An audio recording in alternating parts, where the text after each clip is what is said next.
திருப்பரங்குன்றம் விவகாரம் தொடர்பாக உயர்நீதிமன்ற மதுரை கிளை உத்தரவை எதிர்த்து தமிழக அரசு உச்சநீதிமன்றத்தில் மேல்முறையீடு செய்துள்ளது. மனுவில் புதிதாக தீபம் ஏற்றச் சொல்லும் இடம் தர்காவிலிருந்து வெறும் 15 மீட்டர் தூரத்தில் உள்ளதால் தேவையில்லாத சச்சரவுகளை தவிர்க்கவே அந்த இடத்தில் தீபம் ஏற்ற அனுமதி வழங்கவில்லை என தெரிவித்திருக்கிறது.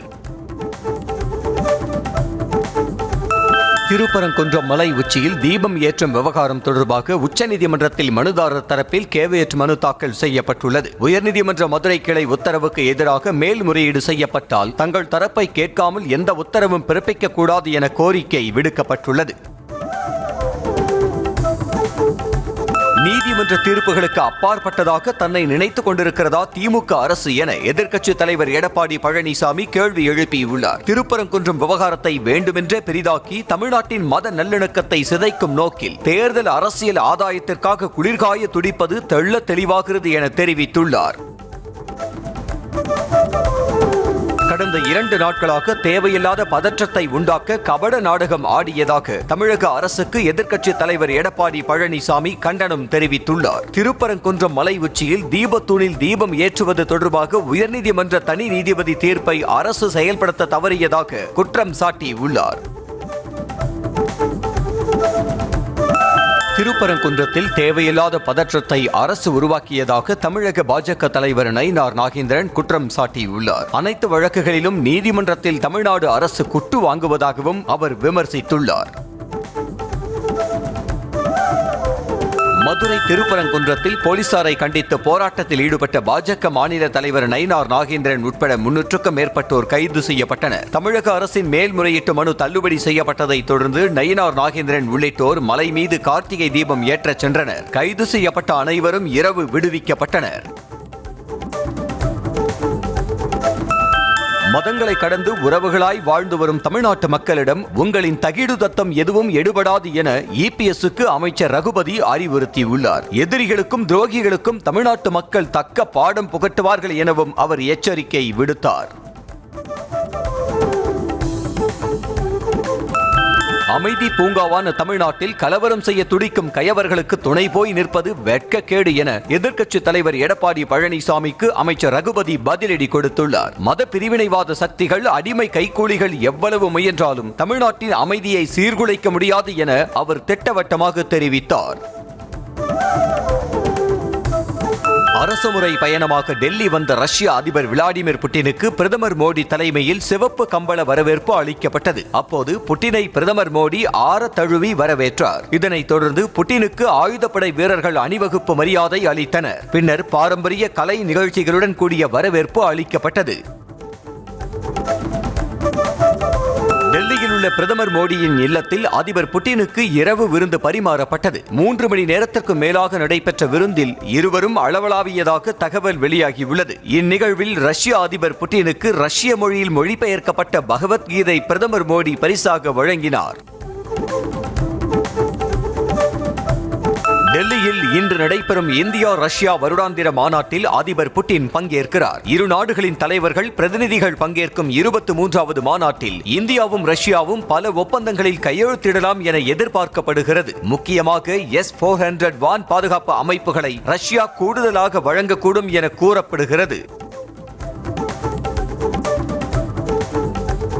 வெளிநாட்டு அரசு தலைவர்கள் இந்தியா வரும்போது எதிர்க்கட்சி தலைவரை சந்திப்பது ஒரு மரபாக இருப்பதாகவும், ஆனால் அதை தற்போதைய மத்திய பாஜக அரசு புறக்கணிப்பதாகவும் எதிர்க்கட்சி தலைவர் ராகுல் காந்தி குற்றம் சாட்டியிருக்கிறார். நாடாளுமன்ற வளாகத்தில் பேட்டியளித்த அவர் எதிர்க்கட்சிகளும் இந்தியாவை பிரதிநிதித்துவப்படுத்துவதை பாஜக ஏற்க மறுப்பதாக கண்டனம் தெரிவித்திருக்கிறார். டெல்லியில் பாதுகாப்புத்துறை அமைச்சர் ராஜ்நாத் சிங் மற்றும் ரஷ்ய பாதுகாப்புத்துறை அமைச்சர் ஆண்ட்ரே பெலுச்சோவ் ஆகியோர் கூட்டாக இந்தியா ரஷ்யா ராணுவம் மற்றும் ராணுவ தொழில்நுட்ப ஒத்துழைப்புக்கான 22வது ஆணைய கூட்டத்திற்கு தலைமை தாங்கினர். இந்தியா ரஷ்யா உறவு ஆழமான நம்பிக்கை, பொதுவான கொள்கைகள் மற்றும் பரஸ்பர மரியாதையின் அடிப்படையில் அமைந்திருப்பதை இரு தரப்பினரும் மீண்டும் வலியுறுத்தினர். தமிழகத்தில் இன்று 3 மாவட்டங்களில் கனமழை பெய்ய வாய்ப்புள்ளதாக சென்னை வானிலை ஆய்வு மையம் தெரிவித்திருக்கிறது. அதன்படி தென்காசி, நெல்லை, தூத்துக்குடி ஆகிய 3 மாவட்டங்களுக்கு கனமழை எச்சரிக்கை விடுக்கப்பட்டுள்ளது.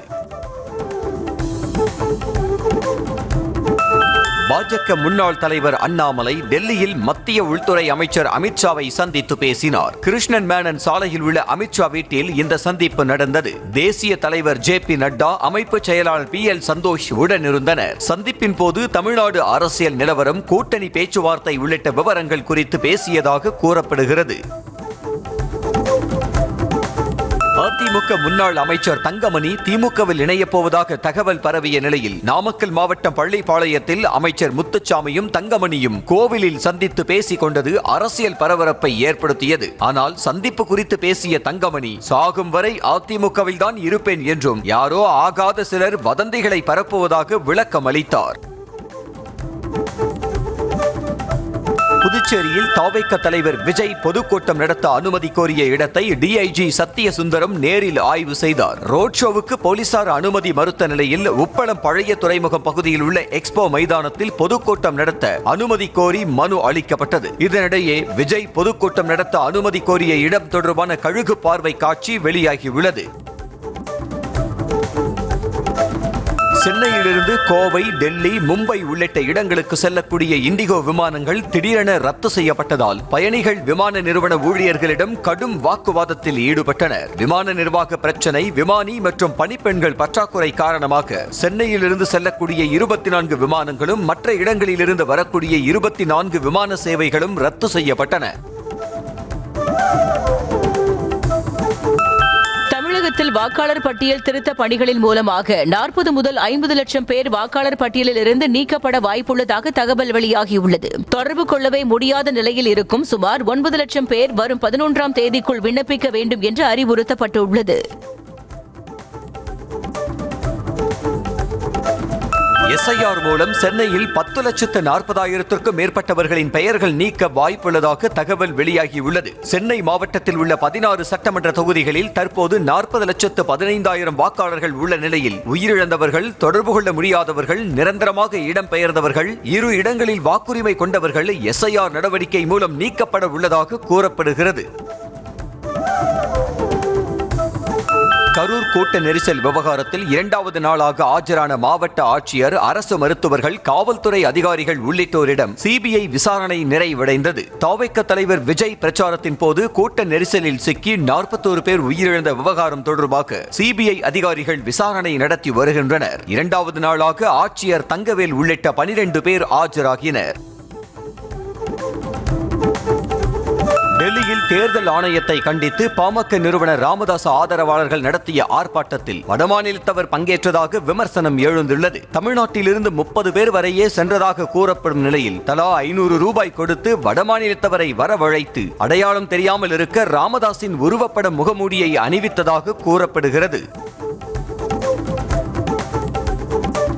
அன்புமணி ராமதாசுக்கு தேர்தல் ஆணையம் துணை போவதை கண்டித்து ராமதாஸ் தரப்பு பாமகவினர் டெல்லியில் ஆர்ப்பாட்டம் நடத்தினர். மருத்துவர் ராமதாசுக்கு ஆதரவாக டெல்லி உயர்நீதிமன்றம் உத்தரவு வழங்கியிருப்பதாக கூறிய ஜி.கே. மணி, வாக்கு திருட்டு குற்றச்சாட்டுக்கு ஆளான தேர்தல் ஆணையம் தற்போது கட்சியை திருடும் வேலைகளில் இறங்கி இருப்பதாக விமர்சனம் செய்தார்.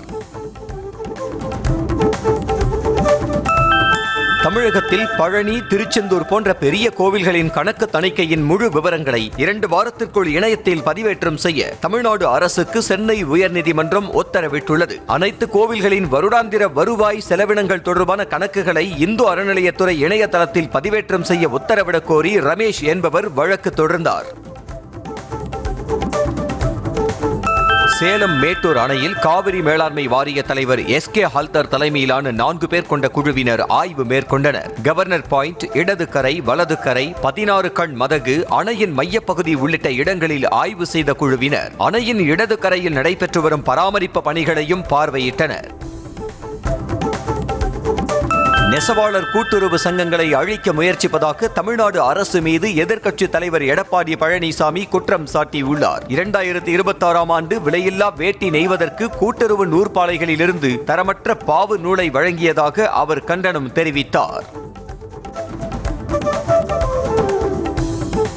தரம் குறைந்த நூல் விநியோகித்த கைத்தறி துறையில் நடந்த ஊழலை மறைத்து கூட்டுறவு சங்கங்கள் மீது பழி போட்டு தப்பிக்க பார்ப்பதா என தமிழக அரசுக்கு இபிஎஸ் கேள்வி எழுப்பியுள்ளார். மீண்டும் ஒருமுறை அனைத்து வேட்டிகளையும் மறுதர பரிசோதனை செய்ய வேண்டும் என அரசுக்கு அவர் வலியுறுத்தினார். அமைச்சர் KN நேருவின் சகோதரர் KN ராமஜெயம் கொலை வழக்கு தொடர்பாக திருச்சி மாவட்டம் பாலக்கரை அருகே உள்ள காவிரி திரையரங்கில் DIG வருண்குமார் தலைமையில் விசாரணை நடைபெற்றது. இந்த திரையரங்கம் கொலை நடந்த 2012ஆம் ஆண்டில் சசிகலா உறவினர் திவாகருக்கு சொந்தமாக இருந்தது என கூறப்படும் நிலையில் அங்கு வைத்து சதி திட்டம் தீட்டப்பட்டதா என்ற கோணத்தில் விசாரணை நடைபெற்றது. தருமபுரியில் 30 டன் ரேஷன் அரிசி கடத்தலில் ஈடுபட்ட ஆனந்தகுமார் என்பவனை குடிமைப்பொருள் வழங்கல் மற்றும் குற்றப்புலனாய்வுத்துறை காவல்துறையினர் கைது செய்தனர். கிருஷ்ணகிரி சேலம் தேசிய நெடுஞ்சாலையில் வாகன தணிக்கையில் ஈடுபட்ட போது சந்தேகத்திற்கிடமாக நிறுத்தப்பட்டிருந்த லாரியை சோதனையிட்ட போது 600 மூட்டை ரேஷன் அரிசியை பறிமுதல் செய்தனர். தென்காசியில் போலீஸ் காவலில் இருந்து தப்பிச் சென்று கடையம் அருகே மலைக்குன்றில் பதுங்கியிருந்த சரித்திர பதிவேடு குற்றவாளியை பிடிக்கச் சென்ற காவலர்கள் 5 பேர் பாறையிலிருந்து இறங்க முடியாமல் தவித்த நிலையில் பத்திரமாக மீட்கப்பட்டனர். 1000 அடி உயரத்தில் நின்று கொண்டிருந்த போது திடீரென மழை பெய்ததால் வழுக்கு பாறையில் இறங்க முடியாமல் தவித்ததாக கூறப்படுகிறது. புதுக்கோட்டை மாவட்டம் கந்தர்வக்கோட்டை அருகே வீரடிப்பட்டி கிராமத்தில் குடியிருப்புகளை சூழ்ந்த மழைநீர் 2 நாட்களாகியும் வடியாததால் பொதுமக்கள் அவதி அடைந்துள்ளனர். ஊராட்சி நிர்வாகத்திடம் பலமுறை புகார் அளித்தும் நடவடிக்கை எடுக்கவில்லை என குற்றம் சாட்டும் கிராம மக்கள் நோய் தொற்று பரவும் அபாயம் உள்ளதால் மழைநீரை உடனே அகற்ற கோரிக்கை விடுத்துள்ளனர். தஞ்சாவூர் மாவட்டம் பூதலூர் அருகே கோயில்பத்து கிராமத்தில் உள்ள சிவன் கோயில் வளாகத்தில் கடந்த 3 நாட்களாக மழைநீர் தேங்கி நிற்பதால் டிட்வா புயல் காரணமாக பெய்த கனமழையால் கோயில் வளாகத்தை மழைநீர் சூழ்ந்தது. இன்னும் சில நாட்களில் குடமுழுக்கு நடைபெற உள்ளதால் கோயிலை சுற்றி நிரந்தரமாக வடிகால் வசதி ஏற்படுத்தி தர வேண்டும் என அப்பகுதி மக்கள் கோரிக்கை விடுத்துள்ளனர். கன்னியாகுமரி மாவட்டம் களியக்காவிளை அருகே முன்விரோதம் காரணமாக பாஜக உறுப்பினரை மர்ம கும்பல் மதுபான பாரில் அடித்து கொலை செய்தது. மெதுகுமேல் தானி விலையைச் சேர்ந்த கொத்தனார் வின்சென்டை ஒற்றாமரம் அரசு மதுபான கடையில் வைத்து மர்ம கும்பல் சரமாரியாக தாக்கி கொன்றது. CCTV கேமரா பதிவுகளை வைத்து கொலை செய்த கும்பலை போலீசார் தேடி வருகின்றனர். திருவள்ளூர் மாவட்டம் பூவிரந்தவல்லி அருகே உள்ள பாரிவாக்கம் ஏரி நிரம்பியதால் உபரி நீர் வெளியேறி பட்டாபிராம் செல்லும் பிரதான சாலையில் வெள்ளமாக பெருக்கெடுத்து ஓடுகிறது. வாகன ஓட்டிகள் சிரமத்துடன் வாகனங்களை இயக்கும் நிலையில் சிலர் தங்களது வாகனங்களை சாலையில் ஓடும் ஏரி நீரில் கழுவி செல்கின்றனர். நாகையில் டிட்வா புயல் காரணமாக பெய்த கனமழையால் நாகூர் சுனாமி குடியிருப்பில் உள்ள வீடு ஒன்றின் மேற்கூரை சிமெண்ட் பூச்சி பெயர்ந்து விழுந்ததில் சிறுவன் உட்பட 4 பேர் காயமடைந்தனர். காசி விஸ்வநாதர் குளம் அருகில் கட்டப்பட்டுள்ள 3 வீடுகளின் சுவர்கள் இடிந்து விழுந்ததில் வீட்டில் வசித்தவர்கள் நல்வாய்ப்பாக உயிர் தப்பினர். திருவள்ளூர் மாவட்டம் பொன்னேரி பகுதியில் டிட்வா புயல் காரணமாக மழை வெள்ளத்தால் பாதிக்கப்பட்ட மக்களுக்கு திமுக சார்பில் அன்னதானம் வழங்கப்பட்டது. நகர செயலாளர் ரவிக்குமார் தலைமையில் தேரடி பேருந்து நிலையம் அருகே சுமார் 500க்கும் மேற்பட்டவர்களுக்கு அன்னதானம் வழங்கப்பட்டது. சில நாட்களாக கொட்டி தீர்த்த கனமழையால் திருவள்ளூர் மாவட்டம் அய்யப்பாக்கம் சுமங்கலி கார்டன் பகுதியில் உள்ள குடியிருப்பு இடங்களில் தேங்கி நிற்கும் மழைநீர் வடியாமல் உள்ளதால் கொசு தொல்லைகள் அதிகரித்திருப்பதாகவும் பாம்பு உள்ளிட்ட விஷ ஜந்துக்கள் குடியிருப்பு பகுதிகளில் உலாவுவதால் குடியிருப்பு வாசிகள் வேதனை தெரிவிக்கின்றனர். திருவள்ளூர் மாவட்டத்தில் பெய்த கனமழையின் காரணமாக காக்கலூர் தொழில்பேட்டை முழுவதும் மழைநீர் சூழ்ந்திருக்கிறது. சிட்கோ தொழில்பேட்டையில் முழங்கால் அளவு தேங்கிய தண்ணீர் 4 நாட்களாகியும் வடியாமல் உள்ளதால் பணியாளர்கள் கடும் சிரமத்துடன் தொழிற்சாலைகளுக்கு சென்று வரும் நிலை ஏற்பட்டுள்ளது. திருவள்ளூர் மாவட்டத்தில் டிட்வா புயல் காரணமாக கடந்த சில நாட்களாக பெய்த கனமழையால் அய்யப்பாக்கம் மேல் அயனம்பாக்கம் செல்லக்கூடிய பிரதான சாலை சேதமடைந்து ஆங்காங்கே குண்டும் குழியுமாக இருப்பதால் வாகன ஓட்டிகள் கடும் சிரமத்திற்கு ஆளாகினர். திருவேற்காடு நகராட்சி ஊழியர்கள் JCB இயந்திரம் மூலம் ஜல்லி மற்றும் மணலை கொட்டி சாலையை சீரமைக்கும் பணியில் ஈடுபட்டனர். மேட்டூர் அணையின் நீர்மட்டம் உயர்ந்துள்ள நிலையில் அங்குள்ள 16 கண் மதகு பகுதியில் பச்சை நிறத்தில் தண்ணீர் காணப்படுவதால் மக்கள் அச்சமடைந்தனர். 16 கண் மதகு பகுதியில் தண்ணீர் பாசி படர்ந்து துர்நாற்றம் வீசி வருவதால் அதனை அகற்ற நடவடிக்கை எடுக்க வேண்டும் என அணையை ஒட்டி வசித்து வரும் மக்கள் கோரிக்கை விடுத்துள்ளனர். புதுக்கோட்டை மாவட்டம் சிறுநாங்குப்பட்டியில் அமைந்துள்ள அரசு ஊராட்சி ஒன்றிய நடுநிலைப் பள்ளியில் குழந்தைகளுக்கு பாடம் எடுத்துக் கொண்டிருக்கும் போதே கட்டட மேல் சுவர் இடிந்து விழுந்தது அதிர்ச்சியை ஏற்படுத்தியுள்ளது. இந்த விபத்தில் 40க்கும் மேற்பட்ட குழந்தைகள் நல்வாய்ப்பாக உயிர் தப்பினர். இது தொடர்பாக மாவட்ட நிர்வாகம் நடவடிக்கை எடுக்க வேண்டும் என கோரிக்கை எழுந்துள்ளது. பாலியல் வன்கொடுமையால் பாதிக்கப்பட்ட அண்ணா நகர் சிறுமி வழக்கில் விசாரணை முடிவடைந்து குற்றப்பத்திரிகை தாக்கல் செய்யப்பட்டதாகவும் சாட்சி விசாரணை விரைவில் தொடங்க உள்ளதாகவும் காவல்துறை தரப்பில் உயர்நீதிமன்றத்தில் தெரிவிக்கப்பட்டது. இதனை பதிவு செய்த நீதிபதிகள் விசாரணையை வரும் 9ஆம் தேதிக்கு தள்ளி வைத்தனர். தமிழகத்தில் 99.71% வாக்காளர்களுக்கு SIR விண்ணப்பங்கள் வழங்கப்பட்டுள்ளதாக தேர்தல் ஆணையம் தெரிவித்திருக்கிறது. மேலும் வாக்காளர்களிடமிருந்து பூர்த்தி செய்யப்பட்டு பெறப்பட்ட விண்ணப்பங்களில் 97.25% விண்ணப்பங்கள் BLOக்களால் இணையத்தில் பதிவேற்றம் செய்யப்பட்டு விட்டதாகவும் தெரிவித்திருக்கிறது. 130 கிலோமீட்டர் வேகத்தில் காரில் பறந்த மத்திய அமைச்சர் நிதின் கட்கரியின் வைரல் வீடியோவை குறிப்பிட்டு காங்கிரஸ் MP கௌரவ் கோகோய் மக்களவையில் கேள்வி எழுப்பினார். கேள்வி நேரத்தில் பேசிய கௌரவ் கோகோய் அசாமில் காரில் வேகமாக செல்வதற்கு அத்தகைய சாலைகள் இல்லாதது வருத்தமளிப்பதாகவும் சுங்கவரி செலுத்தினாலும் அசாம் மக்களுக்கு தரமான சாலைகள் கிடைக்கவில்லை எனவும் கூறினார். சுங்கச்சாவடிகளில் வாகனங்களை நிறுத்தி கட்டணம் வசூலிக்கும் நடைமுறை நடப்பாண்டோடு முடிவுக்கு வர உள்ளதாக மத்திய நெடுஞ்சாலைத்துறை அமைச்சர் நிதின் கட்கரி அறிவித்துள்ளார். சுங்கச்சாவடியை கடக்கும் போதே வங்கி கணக்கிலிருந்து தானாக பணம் எடுக்கும் புதிய முறை அமலாகும் என மக்களவையில் அவர் தெரிவித்தார். ஊழியர்கள் பற்றாக்குறையை காரணம் கூறி இண்டிகோ நிறுவனம் தொடர்ந்து நூற்றுக்கணக்கான விமானங்களை கடந்த 3 நாட்களாக ரத்து செய்து வரும் நிலையில் விமான போக்குவரத்து இயக்குநரகம் இண்டிகோவிடம் விளக்கம் கேட்டுள்ளது. இண்டிகோ நிறுவனம் கடந்த 2 ஆண்டுகளாக விமானிகளையும் வேலைக்கு எடுக்காததே இதற்கு காரணம் என விமானிகள் சங்கத்தினர் குற்றம் சாட்டுகின்றனர். ஆசிட் தாக்குதலில் பாதிக்கப்பட்டவர்களை மாற்றுத்திறனாளிகளாக கருத அவசர சட்டம் இயற்றலாம் என மத்திய அரசுக்கு யோசனை வழங்கிய உச்சநீதிமன்றம் இதுகுறித்து பதிலளிக்க நோட்டீஸ் அனுப்பவும் உத்தரவிட்டது. இது தொடர்பான வழக்கில் நிலுவையில் உள்ள ஆசிட் தாக்குதல் வழக்கு விவரங்களை அறிக்கையாக தாக்கல் செய்யவும் உயர்நீதிமன்ற பதிவாளர்களுக்கு உத்தரவிட்டது. சபரிமலை கோயிலில் துவாரபாலகர் சிலைகளின் தங்க கவசங்களில் தங்கம் மாயமானது தொடர்பான 2வது வழக்கிலும் திருவிதாங்கூர் தேவசம் வாரியத்தின் முன்னாள் தலைவர் பத்மகுமார் குற்றம் சாட்டப்பட்டவராக சேர்க்கப்பட்டுள்ளார். கோயில் கருவறை கதவுகளின் தங்க கவசங்களில் தங்கம் மாயமானது தொடர்பான முதல் வழக்கில் பத்மகுமார் கடந்த மாதம் கைது செய்யப்பட்டார். மேற்கு வங்கத்தில் SIR நடைமுறையால் 40 பேர் உயிரிழந்ததாக முதலமைச்சர் மமதா பானர்ஜி குற்றம் சாட்டியுள்ளார். மாநில அரசாங்கத்தை தடுக்கும் வகையில் அரசியல் நோக்கத்திற்காக தேர்தலுக்கு 3 மாதங்களுக்கு முன்பு இந்த நடைமுறை அறிமுகப்படுத்தப்பட்டதாகவும் மமதா பானர்ஜி சாடினார். நெல்லையிலிருந்து சென்னை நோக்கி செல்லும் வந்தே பாரத் ரயில் விருதாச்சலம் ரயில் நிலையத்தில் நின்று செல்ல அனுமதிக்க வேண்டும் என கடலூர் MP விஷ்ணு பிரசாத் நாடாளுமன்ற கூட்டத்தொடரில் கோரிக்கை வைத்தார். இதற்கு அனுமதி கொடுப்பதால் ஒட்டுமொத்த கடலூர் மாவட்ட ரயில் பயணிகளும் பயனடைவார்கள் என தெரிவித்தார்.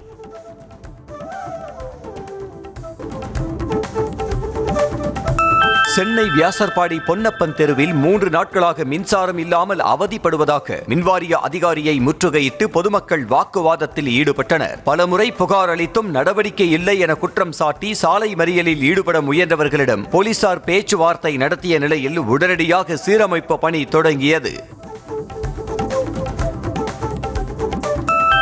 தஞ்சாவூர் மாவட்டம் அதிராம்பட்டினம் மரியம்பள்ளி தெருவில் பள்ளி சிறுவனை 2 தெருநாய்கள் விரட்டி கடிக்க முயன்ற CCTV காட்சி வெளியாகியுள்ளது. தமிழ்நாட்டில் தெருநாய்கள் தொல்லை நாளுக்கு நாள் அதிகரித்து வரும் நிலையில் இதற்கு நிரந்தர தீர்வு காண வேண்டும் என பொதுமக்கள் அரசை வலியுறுத்தி வருகின்றனர். திருவள்ளூர் மாவட்டம் கும்மிடிப்பூண்டி அருகே மின்சாரம் தாக்கி உயிரிழந்தவருக்கு நியாயம் கேட்டு கிராம மக்கள் சாலை மறியல் போராட்டத்தில் ஈடுபட்டனர். சிறு புழல்பேட்டை கிராமத்தில் ஆதிமூலம் என்பவர் பூவலம்பேடு மின்வாரிய அதிகாரிகளின் உத்தரவின் பேரில் அங்குள்ள மின்மாற்றியில் பழுது பார்த்தபோது மின்சாரம் தாக்கி உயிரிழந்தார். தருமபுரி மாவட்டம் பாலக்கோடு அரசு மருத்துவமனையில் சிசுவின் பாலினம் கண்டறிந்த வழக்கில் ஒரு பெண் உள்ளிட்ட 2 குண்டர் தடுப்பு சட்டத்தில் சிறையில் அடைக்கப்பட்டனர். பாலினம் கண்டறிவதற்கு ஆந்திராவைச் சேர்ந்த கிளாரா மேனகா தேவி, பிரதீப் உள்ளிட்ட 5 பேர் இடைத்தரகர்களாக செயல்பட்டது தெரிய வந்தது. இதனையடுத்து ஆந்திராவில் பதுங்கியிருந்த கிளாரா மேனகா தேவி மற்றும் பிரதீப் ஆகியோரை கடந்த மாதம் போலீசார் கைது செய்தனர். தருமபுரி அருகே அதியமான் கோட்டை பகுதியில் 11ஆம் வகுப்பு மட்டுமே படித்துவிட்டு மருத்துவம் பார்த்து வந்த போலி மருத்துவர் கணேசனை போலீசார் கைது செய்தனர். அவரது வீட்டில் சோதனை செய்த காவல்துறையினர் மருந்து மாத்திரைகளையும் பறிமுதல் செய்தனர். ஈரோடு மாவட்டம் கோபிச்செட்டிப்பாளையத்தில் பணம் கொடுக்கல் வாங்கல் தகராறில் சொந்த அக்கா கணவரை கத்தியால் குத்தி கொலை செய்த நபரை போலீசார் கைது செய்தனர். பழைய இரும்பு வியாபாரம் செய்து வந்த LIC காலனியைச் சேர்ந்த விஜயகுமார் தனது மனைவி கனகமணியின் தம்பி செந்தில்குமாரிடம் பணம் கடன் வாங்கிவிட்டு திருப்பிக் கொடுக்காமல் இழுத்தடித்து வந்ததாக கூறப்படுகிறது. செங்கல்பட்டு மாவட்டம் சூனாம்பேடு அருகே நெற்பயிரை டிராக்டர் வைத்து அழித்ததால் மனமுடைந்த விவசாயி பூச்சி மருந்து குடித்து தற்கொலைக்கு முயன்ற சம்பவம் பரபரப்பை ஏற்படுத்தியுள்ளது. வேலூர் கிராமத்தைச் சேர்ந்த விவசாயி குமாரசாமி நிலம் தொடர்பான பிரச்சனையில் டிராக்டரை வைத்து வேலுவின் 2.5 ஏக்கர் நெற்பயிரை அழித்ததாக கூறப்படுகிறது. தேனி மாவட்டம் போடிநாயக்கனூர் சுற்றுவட்டார பகுதிகளில் கொட்டி தீர்த்த கனமழையால் சாலையில் மழைநீர் பெருக்கெடுத்து ஓடியது. இரவு 1 மணி நேரத்திற்கு மேலாக பெய்த கனமழையால் மூணார் செல்லும் தேசிய நெடுஞ்சாலையில் மழைநீருடன் கழிவு நீரும் கலந்து சென்றதால் வாகன ஓட்டிகள், பாதசாரிகள் அவதிக்குள்ளாகினர். சென்னை தீவுத்திடலில் சுற்றுலா தொழில்துறை கண்காட்சியை நடத்துவதற்கான டெண்டர் நடைமுறைகளுக்கு உயர்நீதிமன்றம் தடை விதித்தது. தனியார் நிறுவனம் தாக்கல் செய்த மனுவின் அடிப்படையில் ஆவணங்கள் தாக்கல் செய்யப்படாததை சுட்டிக்காட்டி டெண்டர் தொடர்பான அனைத்து நடைமுறைகளுக்கும் இடைக்கால தடை விதித்து உத்தரவிட்டது. திருப்பத்தூர் மாவட்டம் மல்லப்பள்ளி ஊராட்சி ஒன்றிய நடுநிலைப் பள்ளியில் காலை உணவு திட்டத்தில் வேலை செய்யும் பள்ளி மேலாண்மை குழு தலைவி நைட்டியுடன் சமையல் செய்வதாக வீடியோ வெளியாகி வைரலாகி வருகிறது. வீடியோ எடுத்து வெளியிட்ட பெண் ஏற்கனவே இப்பள்ளியில் சமையலராக இருந்தவர் எனவும் காழ்ப்புணர்ச்சியில் இவ்வாறு வீடியோ வெளியிட்டதாகவும் கூறப்படுகிறது. திண்டுக்கல் மாவட்டம் சின்னாளப்பட்டி அருகே கோயிலில் தீபம் ஏற்றுவது தொடர்பான பிரச்சனையில் 2வது நாளாக 144 தடை உத்தரவு நீட்டிக்கப்பட்டது. பெருமாள் கோயில் பட்டியில் இரு சமூகத்தினரிடையே ஏற்பட்ட பிரச்சனையால் கிராமம் முழுவதும் போலீசார் குவிக்கப்பட்டுள்ளதோடு ஆம்புலன்ஸ் மற்றும் தீயணைப்பு வாகனங்களும் தயாராக நிறுத்தி வைக்கப்பட்டுள்ளன. திருவள்ளூர் மாவட்டத்தில் பெய்த கனமழை காரணமாக ஊத்துக்கோட்டை அரசு மகளிர் மேல்நிலைப் பள்ளி வளாகத்தில் நிறுத்தப்பட்டுள்ள 100க்கும் மேற்பட்ட இலவச சைக்கிள்கள் மழையில் நனைந்து துருப்பிடிக்கும் நிலை ஏற்பட்டுள்ளது. மழைக்கு முன்னர் மாணவிகளுக்கு சைக்கிள்கள் வழங்கியிருந்தால் இதுபோன்ற நிலை ஏற்பட்டிருக்காது என மக்கள் வேதனை தெரிவிக்கின்றனர். யூடியூபர் கார்த்திக் கோபிநாத் மீதான மோசடி வழக்கை ரத்து செய்யக்கூடாது என சென்னை உயர்நீதிமன்றத்தில் இந்து அறநிலையத்துறை தெரிவித்துள்ளது. சிறுவாச்சூர் மதுர காளியம்மன் கோயிலில் சிதிலமடைந்த சுவாமி சிலைகளை புனரமைப்பதாக கூறி கோயில் பெயரை பயன்படுத்தி ஆன்லைன் மூலம் 34 லட்சம் ரூபாய் நிதி திரட்டியதாக கார்த்திக் கோபிநாத் மீது வழக்கு பதிவு செய்யப்பட்டது.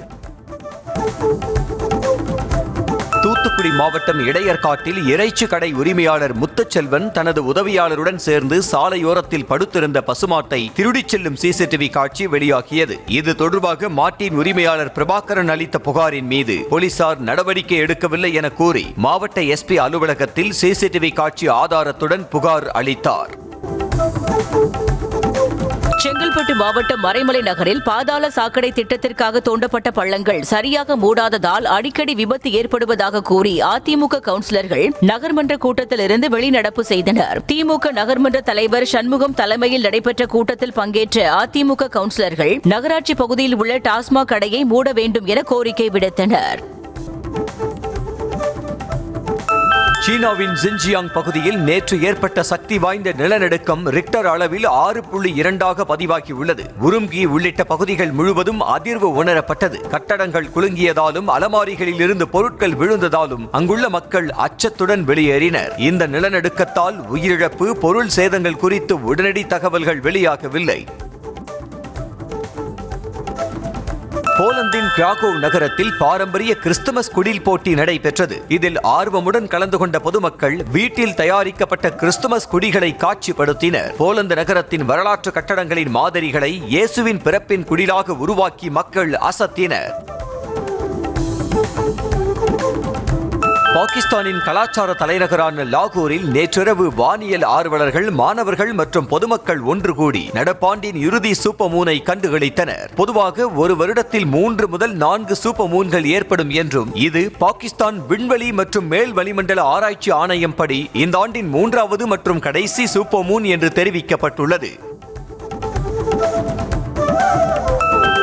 வெஸ்ட் இண்டீஸ் அணிக்கு எதிரான முதலாவது டெஸ்ட் தொடரில் 2வது இன்னிங்ஸின் 3ஆம் நாள் ஆட்ட நேர முடிவில் நியூசிலாந்து அணி 4 விக்கெட்டுகள் இழப்பிற்கு 417 ரன்கள் குவித்துள்ளது. முதல் இன்னிங்ஸில் முதலில் பேட்டிங் செய்த நியூசிலாந்து அணி 231 ரன்களுக்கு ஆல் அவுட் ஆன நிலையில் தொடர்ந்து பேட்டிங் செய்த வெஸ்ட் இண்டீஸ் அணி 167 ரன்களுக்கு ஆல் அவுட் ஆனது.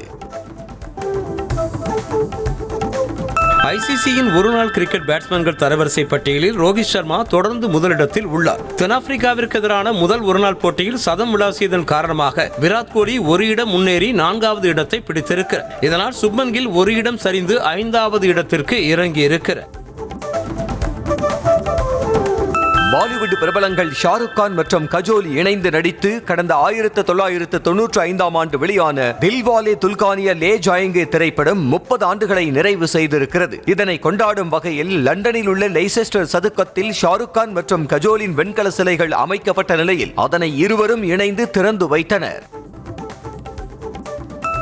ஆந்திர மாநிலம் திருப்பதி ஏழுமலையான் கோயிலில் கார்த்திகை மாத பௌர்ணமியை முன்னிட்டு தீப திருவிழா உற்சவம் வெகு விமரிசையாக நடைபெற்றது. கருவறையில் உள்ள அகண்ட தீபம், குலசேகரப்படி சன்னதி, வரதராஜசுவாமி சன்னதி, வராகசுவாமி சன்னதி உள்ளிட்டவற்றில் தீபம் ஏற்றப்பட்ட நிலையில் திரளான பக்தர்கள் வழிபாடு செய்தனர்.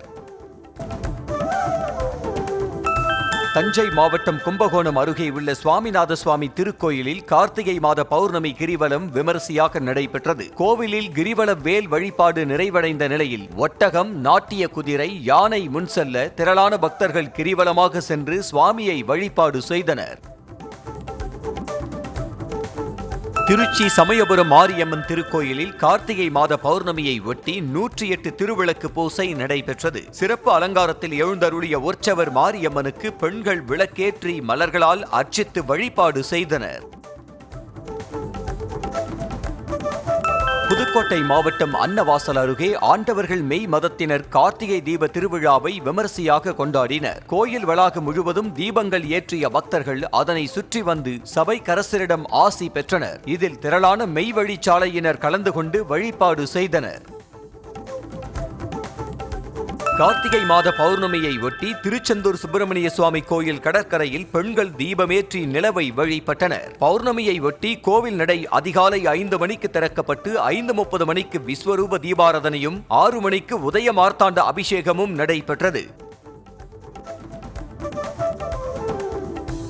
சென்னை திருவொற்றியூர் தியாகராஜ சுவாமி வடிவுடையம்மன் கோயில் உள்ள ஆதிபுரீஸ்வரர் சுவாமிக்கு புற்று கவசம் திறக்கப்பட்டதை அடுத்து ஏராளமான பக்தர்கள் நீண்ட வரிசையில் காத்திருந்து சுவாமி தரிசனம் செய்தனர்.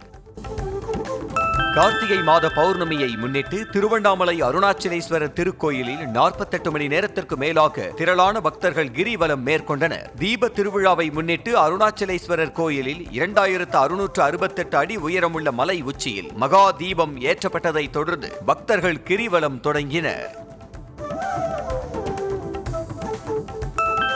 கார்த்திகை தீப திருவிழாவை முன்னிட்டு நாமக்கல் மாவட்டம் திருச்செங்கோடு அர்த்தநாரீஸ்வரர் திருக்கோயிலில் 1886 அடி உயரமுள்ள மலை உச்சியில் உள்ள உச்சிப்பிள்ளையார் கோயிலில் 4 அடி செம்பு கொப்பரையில் 700 கிலோ எடையிலான நெய் ஊற்றப்பட்டு 500 கிலோ எடையிலான திரியை கொண்டு தீபம் ஏற்றப்பட்டதை ஏராளமான பக்தர்கள் சுவாமி தரிசனம் செய்தனர். 500 கிலோ எடையிலான திரியை கொண்டு தீபம் ஏற்றப்பட்டதில் ஏராளமான பக்தர்கள் சுவாமி தரிசனம் செய்தனர். கார்த்திகை மாத பௌர்ணமியை ஒட்டி திருவள்ளூர் மாவட்டம் பெரியபாளையம் பவானி அம்மன் கோவிலில் நடைபெற்ற 108 திருவிளக்கு பூசையில் திரளான பெண்கள் கலந்து கொண்டனர். நிகழ்ச்சியில் உற்சவர் பவானி அம்மனுக்கு பால், தயிர், பன்னீர், சந்தனம் உள்ளிட்ட பல்வேறு திரவியங்களால் சிறப்பு அபிஷேகம் செய்யப்பட்டு வண்ண மலர்களாலும் திரு ஆபரணங்களாலும் அலங்கரிக்கப்பட்டு மகா தீபாராதனை காண்பிக்கப்பட்டது.